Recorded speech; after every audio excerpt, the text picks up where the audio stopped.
What's up, everybody? Welcome to Under the Arch Sports. I'm Eric. And I'm David. And today we are going to preview the Battle Line Rivalry, Missouri versus Arkansas. Before we begin, make sure you subscribe to our YouTube channel and find us on Facebook and on Instagram. So the rivalry game is here. Barry Odom is making his return to Columbia. He's the defensive coordinator for the Razorbacks. But first, we're going to talk about the Arkansas offense. Dave, when you look at the Hogs offense, what do you see?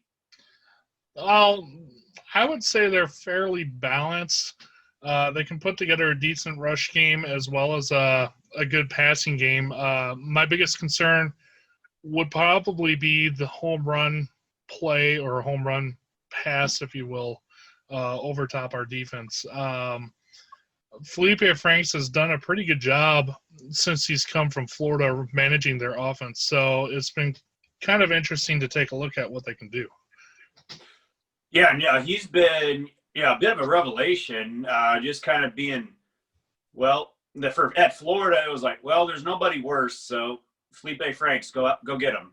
But, at Arkansas, he's been pretty good. He's got 17 touchdown passes, just 4 interceptions in 8 games for the Razorbacks. He's got just over 2,000 yards passing, and like you mentioned, he's thrown a few home run balls. Mike Woods being the home run threat. Yeah, 20 yards per catch, and then Trayvon Burks with 39 catches for 598 yards. Yeah, so he's got a couple of options there at receiver. It is worth noting that this week, running back Rakeem Boyd announced that he was opting out of the rest of the 2020 season to prepare for the NFL draft. Boyd had the third most rushes on the team, 82, for 309 yards, and that's 3.8 yards a carry he was averaging. He had 3 rushing touchdowns, the most on the team. Now, how are the Hogs going to make up for that? They're going to rely on Traylon Smith. He is 5'9", 185, kind of a smaller back, kind of a scat back. He almost reminds me of like an Ish Witter type of running back from about 4 or 5 years ago. But at the same time, Felipe Franks has the most rushing attempts on the team. He's got 92 rushing attempts in 8 games. Now, that's only 229 yards, 2.5 a carry for Franks.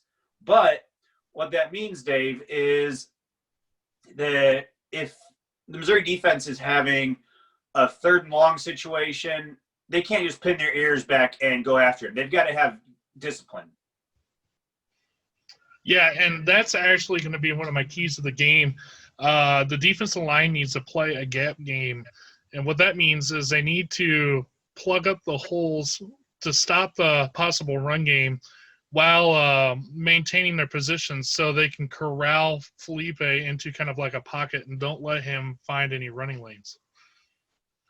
Yeah, that's a good way to keep the Arkansas offense from preventing or converting a third and 7 as an example when they, maybe the Mizzou defensive ends might crash and Franks just gets around them. My key to the game for the Missouri defense is going to be preventing the home run ball. Coming into this game, Missouri actually leads the SEC in passing yards given up per game. Mizzou is allowing 226 yards a game passing. And, I think that would surprise a lot of Missouri fans, especially considering the Alabama and Florida games. Well, even the LSU game, even that one.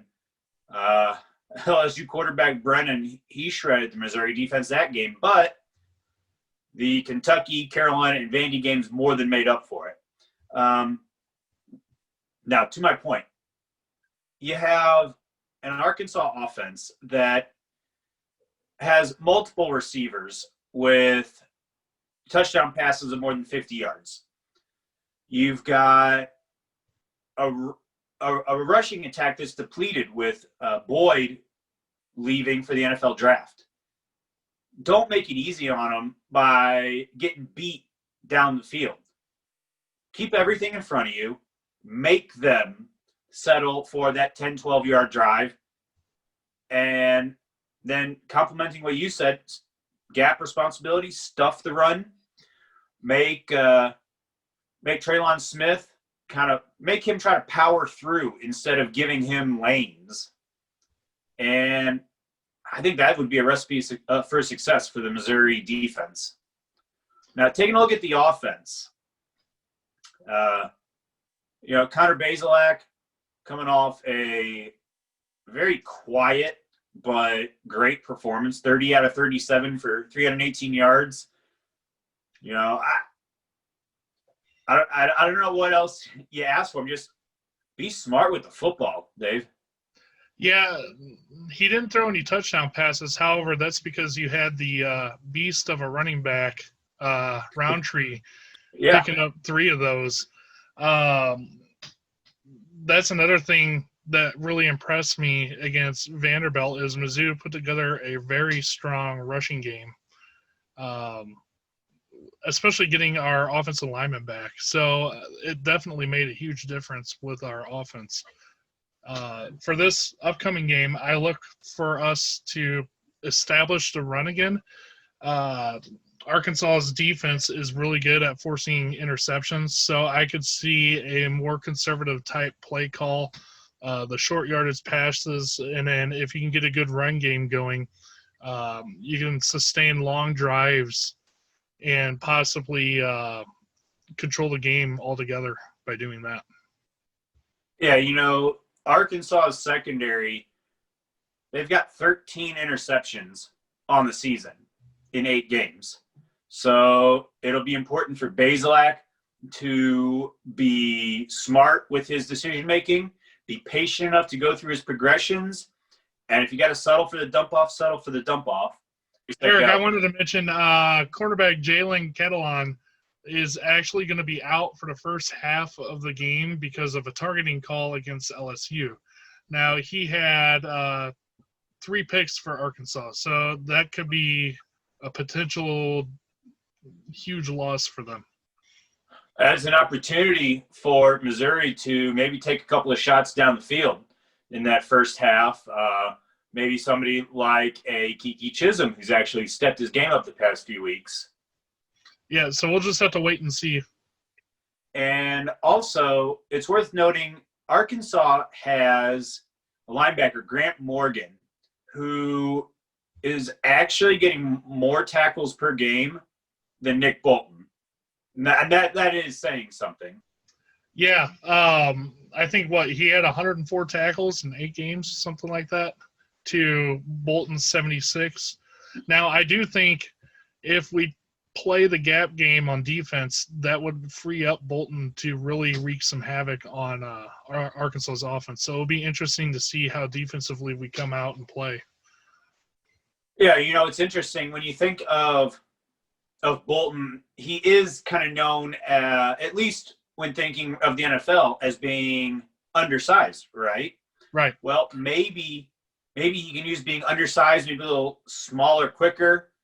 Maybe that plays to his advantage going against a running back like Traylon Smith, who is smaller and quicker. All right, Eric. So what are your keys to our offensive performance against Arkansas?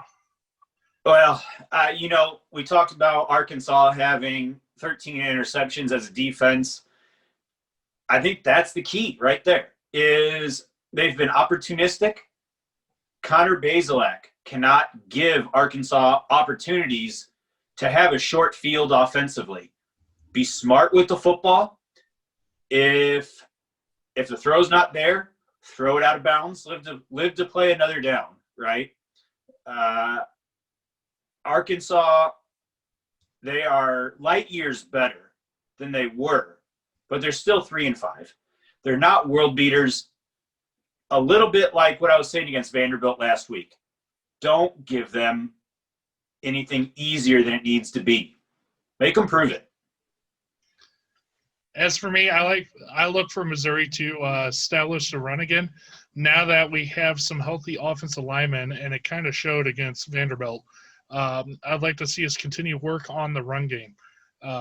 Again, with the turnover possibilities in Arkansas's secondary, this would be a game where you could pound the ball and then play for the short yardage passes as well. Kind of a more conservative type play call game. So that's what I'm looking for out of Mizzou in order to see us pull a victory here. Yeah.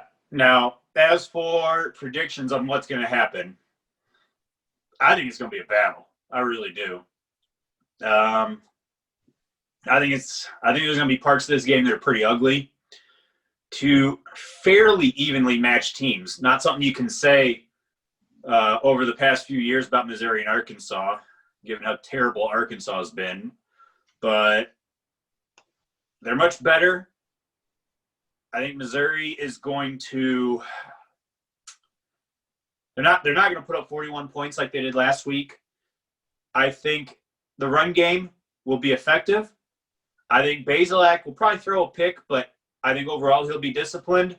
And I think Missouri pulls out a 27-20 victory over the Razorbacks. Now, for me, I take a look at the progress of Mizzou as the year has gone on. They seem to have improved as each week has gone on, and they've taken advantage of their downtime as well.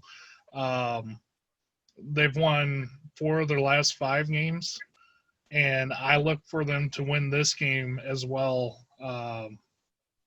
31-24 is my prediction.